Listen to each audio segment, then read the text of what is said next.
I'm really excited to bring you this lion workshop. Now this is going to be done in 2 parts, so it's a little bit longer than my usual videos, because we're going to begin with a tonal underpainting, allow that to fully dry, and then we're going to continue with glazing the colour layers on the top. Now this is taken from my own reference photo when I visited Tulsa Zoo. Of course you'll get the original reference photograph, the full tracing for you, and the printable PDF as always, along with the video tutorial.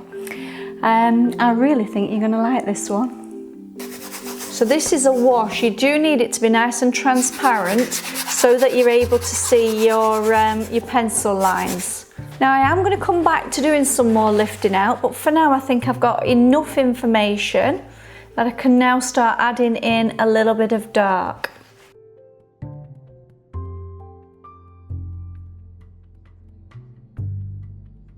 Really get this lovely dark in there. I'm using pretty thick paint at this point because I will blend it. I really just want to use this to kind of sculpt. I'm darkening the corners. I'm not necessarily seeing this on the reference, but just for compositional appeal really, it's nice to kind of have slightly darker corners to kind of bring the focus into the centre of the painting.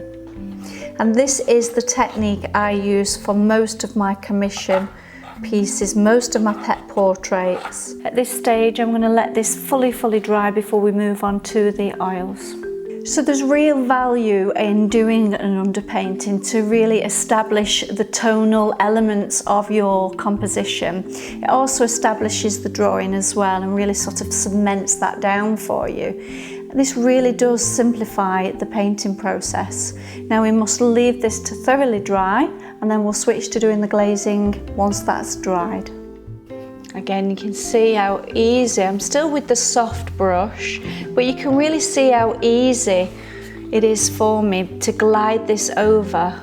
Some areas a little bit thicker and others just nice and thin, and let that brown peek through. And I'm focusing this painting is purely on our lion, so I really don't want to make a big deal of the background or the details, but this is a really nice setting to put him on. And we can pop in a few of these dark crevices that we can see from our underpainting. So I'm using the underpainting as a map. I really want to make sure that we can see all of our detail underneath. Again, this is just a mid-tone that we're going to work into. So I'm seeing some of this lovely grey, and again I really need you to pay attention to how lightly I'm putting this on and how much of that underpainting is being allowed to show through.